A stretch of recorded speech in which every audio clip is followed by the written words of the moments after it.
ವೀಕ್ಷಕರೇ ನಮಸ್ಕಾರ. ನಾನು ನಿಮ್ಮ ನಾಗರಾಜ್ ಚೋಳೂರ್, ಪ್ರಖ್ಯಾತ ಜ್ಯೋತಿಷಿ, ವಾಸ್ತು ಹಾಗೂ ಸಂಖ್ಯಾಶಾಸ್ತ್ರಜ್ಞರು ಮಾತನಾಡ್ತಾ ಇರ್ತಕ್ಕಂಥದ್ದು. ವೀಕ್ಷಕರೇ,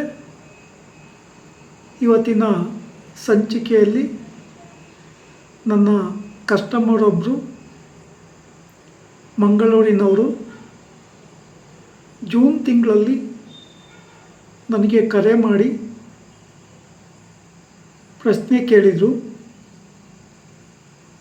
ನಾನು ಸೈಟ್ ತೆಗೆದುಕೋಬೇಕು ಅಂತ ಇದ್ದೀನಿ, ಸಾಧ್ಯ ಆಗುತ್ತಾ ಇಲ್ವಾ, ಫೈನಾನ್ಸ್ ಪ್ರಾಬ್ಲಮ್ ಆಗ್ತಾ ಇದೆ, ಏನು ಮಾಡಬೇಕು ಅಂತೇಳಿ ಕೇಳಿದರು. ಮೇಷರಾಶಿಯವರಿಗೆ ಸಂಬಂಧಪಟ್ಟರವರು, ಅಂದರೆ ಮೇಷರಾಶಿ ಅವರ ಹೆಸರು.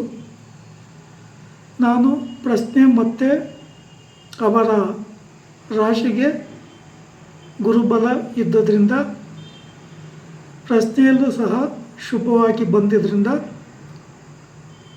ಈ ವರ್ಷದ ಡಿಸೆಂಬರ್ ಅಥವಾ ನವಂಬರ್ ಒಳಗಡೆ ನಿಮಗೆ ಸೈಟ್ ತೆಗೆದುಕೊಳ್ಳಿಕ್ಕೆ ಅವಕಾಶ ಸಾಧ್ಯತೆ ಇದೆ. ಗುರುಬಲ ಇದೆ. ಗುರುಬಲ ಇರೋದರಿಂದ ಹಣಕಾಸಿನ ನೆರವು ಒದಗುತ್ತೆ. ಸಾಧ್ಯ ಆದರೆ ತೆಗೆದುಕೊಳ್ಳಿ. ಮುಂದಿನ ವರ್ಷ ನೀವು ನಿಧಾನ ಮಾಡಿದರೆ ಹಣಕಾಸಿನ ಸಮಸ್ಯೆ ಆಗ್ಬೋದು, ಸೈಟ್ ತೆಗೆದುಕೊಳ್ಳಿಕ್ಕೆ ಸಮಸ್ಯೆ ಆಗ್ಬೋದು ಅಂತೇಳಿ ನಾನು ತಿಳಿಸಿದ್ದೆ. ಆ ಪ್ರಕಾರ ಮೊನ್ನೆ ನಾನು ದಸರಾಕ್ಕೆ ಹೋದದ್ದು ಸಹ ಅವರಿಗೆ ಫೋನ್ ಮಾಡಿದ್ದೆ. ಅನಿವಾರ್ಯ ಕಾರಣವಾಗಿ ಅವರ ಫೋನು ಅವರ ಮಕ್ಕಳ ಹತ್ರ ಇದ್ದದ್ರಿಂದ ರಿಸೀವ್ ಮಾಡೋಕ್ಕಾಗಿಲ್ಲ. ಇವತ್ತು ನನಗೆ ಅವರು ಸಂಜೆ ಫೋನ್ ಮಾಡಿದರು, ಅಂದರೆ ಸೋಮವಾರ ಸಾಯಂಕಾಲ ಫೋನ್ ಮಾಡಿ ನಾವು ಸೈಟಿಂದು ವ್ಯಾಪಾರದ ಮಾತುಕತೆಯನ್ನು ಮಾಡಿದ್ದೇವೆ,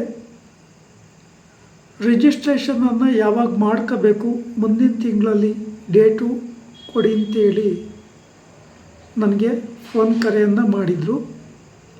ನಾನು ಪಂಚಾಂಗ ಮತ್ತು ಸಮಯ ದಿನವನ್ನು ನೋಡಿ ಮುಂದಿನ ತಿಂಗಳ 15ರ ನಂತರ ಶೂನ್ಯ ಮಾಸ ಆರಂಭ ಆಗೋದ್ರಿಂದ ಯಾವುದೇ ರೀತಿಯ ಹೊಸ ವ್ಯಾಪಾರ ವ್ಯವಹಾರಗಳಿಗೆ ಅಷ್ಟೊಂದು ಉತ್ತಮವಾಗಿ ಇರದೇ ಇರುವುದರಿಂದ ಮುಂದಿನ ತಿಂಗಳು 11ನೇ ತಾರೀಕು ಅಥವಾ 12ರಂದು ರಿಜಿಸ್ಟ್ರೇಷನ್ ಮಾಡಿಕೊಳ್ಳಿಕ್ಕೆ ಅವರಿಗೆ ಸಲಹೆಯನ್ನು ಕೊಟ್ಟಿದ್ದೇನೆ. ಇವರು ತುಂಬ ವರ್ಷಗಳಿಂದ ಪರಿಚಯ. ಮೊನ್ನೆ ಒಂದು ಮಗುವಿನ ಜಾತಕವನ್ನು ಸಹ ಮಾಡಿಸಿದರು. ಆ ಜಾತಕವನ್ನು ಮಾಡಿಸಿದಾಗಲೂ ಸಹ ಅವರು ಕೊರಿಯರ್ ಮುಖಾಂತರ ಅವರಿಗೆ ಜಾತಕವನ್ನು ಕಳಿಸ್ಕೊಟ್ಟಿದ್ದೆ. ಅವರು ಗೂಗಲ್ ಪೇ ಮುಖಾಂತರ ನನಗೆ ನನ್ನ ಅಕೌಂಟಿಗೆ ಹಣ ಹಾಕಿದರು. ಆವಾಗಲೂ ಸಹ ಪ್ರಸ್ತಾಪವನ್ನು ಮಾಡಿದರು. ಸೈಟ್ ತೆಗಿಬೇಕು ಅಂತೇಳಿ ಅಂದ್ಕೊತಾ ಇದ್ದೇವೆ, ನಮಗೆ ಸಾಧ್ಯ ಆಗ್ತಾಯಿಲ್ಲ, ಏನು ಮಾಡೋದು ಅಂತೇಳಿ. ಹಾಗಾಗಿ ಅವರಿಗೆ ಆಗಲೂ ಸಹ ಸೂಕ್ತ ಸಲಹೆಯನ್ನು ಕೊಟ್ಟಿದ್ದೆ. ಸಾಧ್ಯ ಆದರೆ ನಿಮ್ಮ ಹತ್ತಿರದ ದೇವಸ್ಥಾನಗಳಲ್ಲಿ ಪೂಜೆ ಕೊಟ್ಟು ಪ್ರಾರ್ಥನೆ ಮಾಡ್ಕೊಳ್ಳಿ ಅಂತೇಳಿ ಹೇಳಿದ್ದೆ. ಇವತ್ತು ಸೋಮವಾರ ಸಾಯಂಕಾಲ ನನಗೆ ಫೋನ್ ಕರೆ ಮಾಡಿದರು.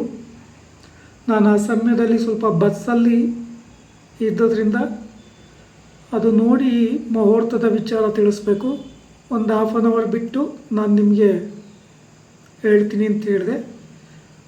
ಪಂಚಾಂಗದಲ್ಲಿ ಅವರಿಗೆ ದಿನ 11-12 ಡಿಸೆಂಬರ್ ತಿಂಗಳಲ್ಲಿ ಏಕಾದಶಿ ಮತ್ತು ದ್ವಾದಶಿ ಒಂದು ಬುಧವಾರ ಮತ್ತು ಗುರುವಾರ ಬರುತ್ತೆ.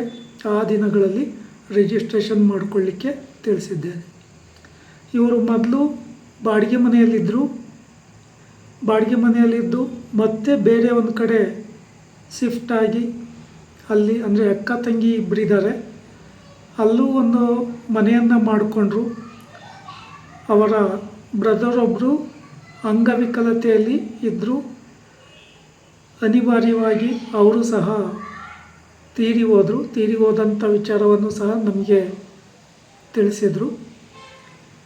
ಇವರಿಗೆ ಮೊದಲಿಂದಲೂ ಅಂದರೆ ನಾನು ಆ ಪರಿಸರದಲ್ಲಿ ಆಗ ವಾರಕ್ಕೊಮ್ಮೆ ಆ ಪರಿಸರದಲ್ಲಿ ಹೋಗ್ತಾ ಇದ್ದಂಥ ಒಂದು ಸಂದರ್ಭದಲ್ಲಿಯೂ ಸಹ ಇವರ ಪರಿಚಯ ಇತ್ತು. ಆಗಲಿಂದ ಏನೇ ವಿಚಾರಗಳಿದ್ದರೂ,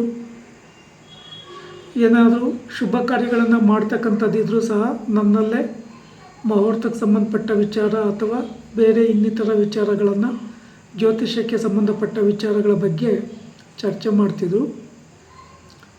ಇವ್ರಿಗೆ ಸೂಕ್ತ ಮಾರ್ಗದರ್ಶನವನ್ನು ರಿಜಿಸ್ಟ್ರೇಷನ್ ಮಾಡಿಸ್ಕೊಳ್ಳಿಕ್ಕೆ ತಿಳಿಸಿರ್ತೇನೆ. ಮನೆ ಕಟ್ಟುವ ಸಂದರ್ಭದಲ್ಲಿ ಇವರು ನನ್ನಲ್ಲೇ ಪ್ಲ್ಯಾನ್ ಮಾಡಿಸ್ಕೊತಾರೆ. ಆವಾಗ ನಾನು ಒಮ್ಮೆ ಸ್ಪಾಟನ್ನು ನೋಡಿ ಅನಂತರ ಇವರಿಗೆ ಪ್ಲ್ಯಾನನ್ನು ಮಾಡಿಕೊಡ್ತೀನಿ. ವೀಕ್ಷಕರೇ, ಈ ವಿಡಿಯೋ ಇಷ್ಟ ಆಯಿತು ಅಂದರೆ ಲೈಕ್ ಮಾಡಿ, ಶೇರ್ ಮಾಡಿ, ಸಬ್ಸ್ಕ್ರೈಬ್ ಆಗಿ, ಆಲ್ ಐಕಾನ್ ಒತ್ತಿ, ಬೆಲ್ ಐಕಾನ್ ಒತ್ತಿ ನನ್ನ ಪೇಜನ್ನು ಫಾಲೋ ಮಾಡಿ. ನಮಸ್ಕಾರ.